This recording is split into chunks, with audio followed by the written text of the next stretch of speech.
सबसे बढ़िया। लगा दो भगवान के चिंतन में, बुढ़ापा सुधर जाएगा, जवानी लग गई सही जगह तो। और बुढ़ापे में भी प्रभु से जुड़े रहो। और गृहस्थी ऐसी है, भरत जी महाराज एक मृग में मन लगाए तो उनकी गति बिगड़ गई। जब मरने का टाइम आया तो मृग का चिंतन करते मर गए। आप लोग मरते समय प्रभु का चिंतन करना, और ये तब पॉसिबल है जब आप पहले से ही मन सबसे हटाकर और भगवान से जोड़ दें। मरते समय ही बैठे रहेंगे तब ना हो पाएगा। बाल पक गए जिनके वो ध्यान दें। आप लोग जगत से मन हटाओ और जगन्नाथ में मन लगाओ, क्योंकि आपकी फसल पक चुकी है। अब पूरा आप मन प्रभु में लगा लो। ये उम्र आ गई, अब नहीं तो फिर कब? सुबह और दोपहर और शाम दीपक कब जलाया जाता है घर में? बोलो। सुबह नहीं जलाओगे चलेगा, दोपहर को नहीं जलाओगे चलेगा, पर शाम को तो दिया बत्ती करनी पड़ती है। शाम को तो दीपक जलाना ही पड़ता है, उसके बगैर काम नहीं बनेगा। दीपक का मतलब है लाइट ही जलाना, प्रकाश करना। उसी तरह सुबह मतलब लड़कपन, दोपहर मतलब जवानी, और बुढ़ापा मतलब शाम। ये जो तुम्हारा बुढ़ापा है ना, ये जिंदगी की शाम है। अब तो भक्ति का दिया जला लो, अब तो प्रेम का दिया जला लो। अब नहीं तो कब? क्योंकि अब के बाद तो सीधे रात आएगी, अर्थात मृत्यु आएगी। 3 अवस्थाएं होती हैं, लड़कपन, जवानी और बुढ़ापा। सुबह, दोपहर और शाम। तो शाम मतलब क्या? सुबह मतलब लड़कपन, सुबह हो गई मतलब लड़कपन है। लोग क्या बोलते हैं? अरे बच्चा है अभी तो लड़कपन है। जब कोई गलती करता है छोटा, अरे लड़कपन है अभी तो बच्चा है। दोपहर मतलब जवानी, जवानी गर्म होती है। ऐसे दोपहर में सूरज भगवान थोड़ा गर्म होते हैं। जवानी मतलब दोपहर। और शाम मतलब ढलता हुआ सूरज। ये बुढ़ापा तुम्हारा ढलता हुआ जीवन है। शाम आ गई मतलब जिंदगी की शाम आ गई। अब दिया बत्ती कर लो मेरी माँ, भक्ति का दीपक जला लो।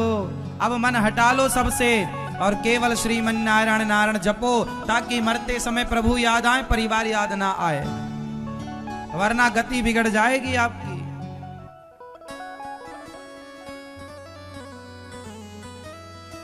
मैया भैया बैठ जाओ सरकार। हाँ, भजन करो मस्त जवानी में, बुढ़ापा किसने देखा है।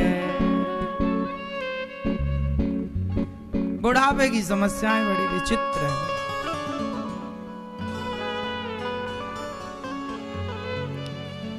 भरत जी मृग बनकर आए। तीसरे जन्म में उन्होंने राजा रहुगण को उपदेश किया।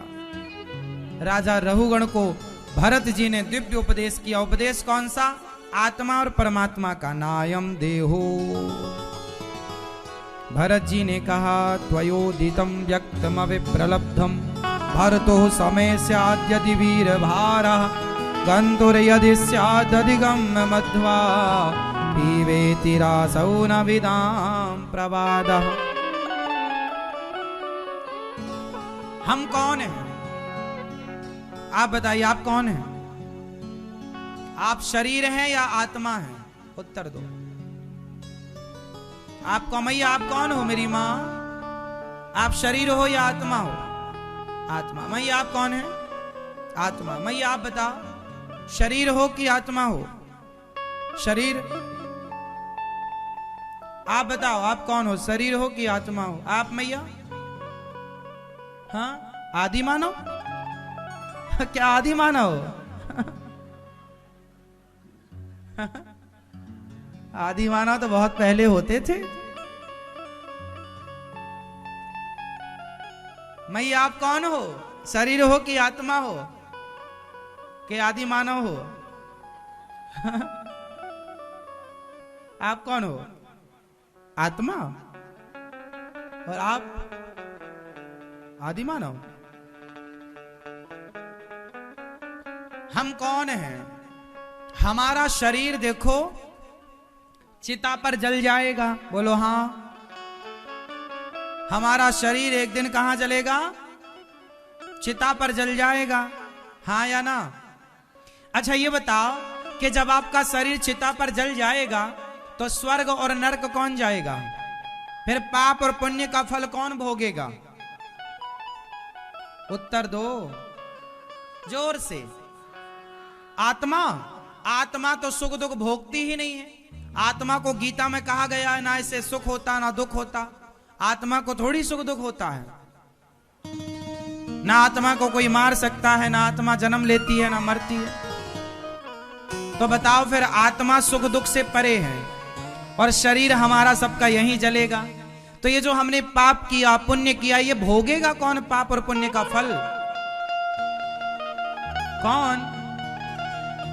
हमारे पास एक शरीर होता है जिसे सूक्ष्म शरीर कहते हैं। आपके पास सूक्ष्म शरीर है कि नहीं? कहां है बताओ जरा, कहां?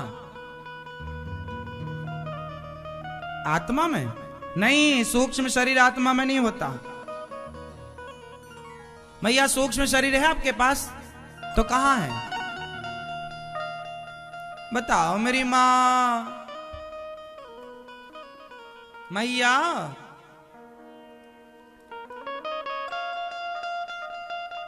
सुन रही हो न मां,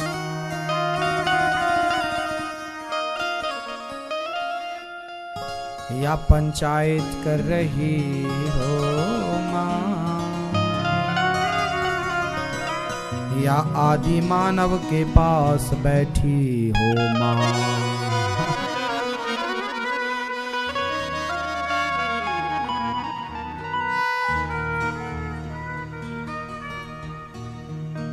हमारा शरीर तो यहीं चिता पर जल जाएगा। हमारा जो सूक्ष्म शरीर होता है ये कैसा होता है?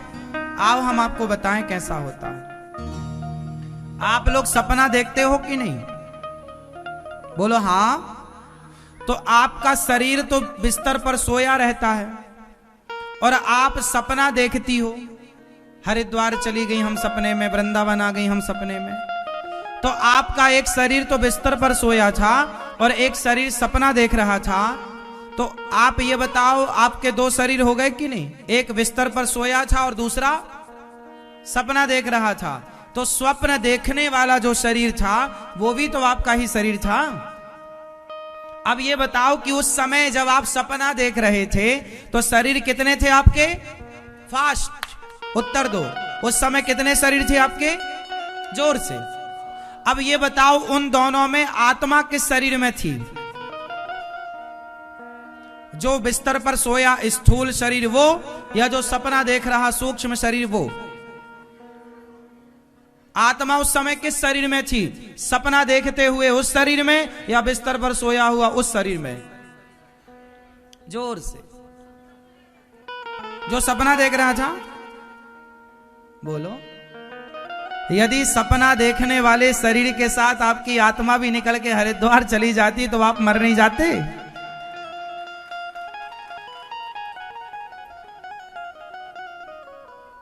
देखो आप इतने बड़े हो गए, इतनी उम्र हो गई, लेकिन अभी आप अपने शरीर के रहस्य को नहीं जान पाए। जानने को कितना कुछ है, लेकिन हम दूसरों की निंदा चुगली में समय गवाते हैं। तो बताओ उस समय हमारी आत्मा कहां थी?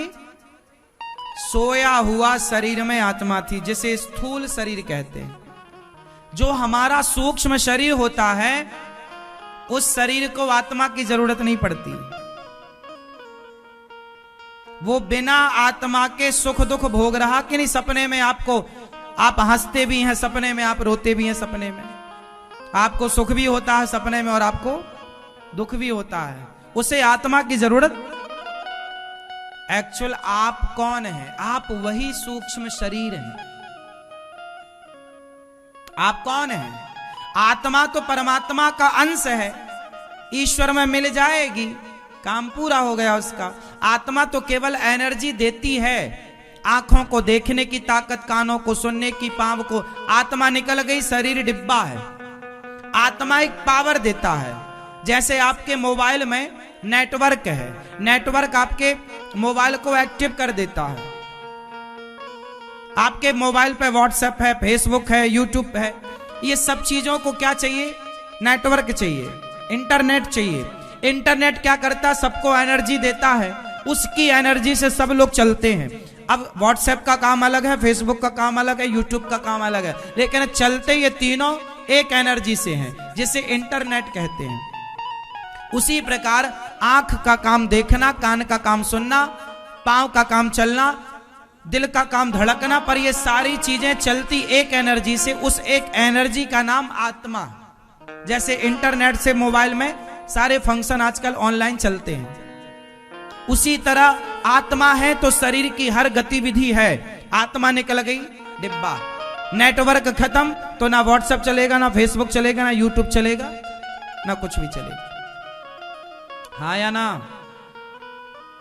तो जैसे नेटवर्क ने आपको एनर्जी दे दी, उसी तरह आत्मा ने आपको एनर्जी दे दी। तो आत्मा तो ईश्वर का अंश है। जो नेटवर्क है, जो डेटा है आपका, जैसे आपने रिचार्ज कराया 500 रुपए का मोबाइल पे, तो आपको इंटरनेट मिला, और वो इंटरनेट कोई आपका थोड़ी था। इंटरनेट तो वो कंपनी है, आपको दे रही है, कंपनी का है। वो जब चाहे काट दे, वो जब चाहे आपको दे दे। उसी तरह आत्मा कोई आपकी तो है नहीं, आत्मा तो ईश्वर का अंश है, ईश्वर ने आपको दी है। जैसे जियो कंपनी है, जियो, वो जियो क्या करता है? आप रिचार्ज कराओ तो वो आपको इंटरनेट देता है।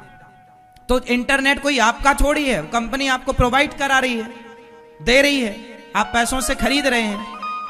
बस उसी तरह मैन पावर तो जियो है, सबको वो इंटरनेट दे रही है। उसी तरह मैन पावर भगवान है, वो सबको आत्मा रूपी इंटरनेट दे रहे हैं। और वो जब चाहें वापस बुला लें आत्मा, तो आप डिब्बा हो। जैसे कंपनी जियो चाहे तो आपका इंटरनेट बंद कर सकती है। हाँ या ना? वो आत्मा का काम केवल एनर्जी देने का है।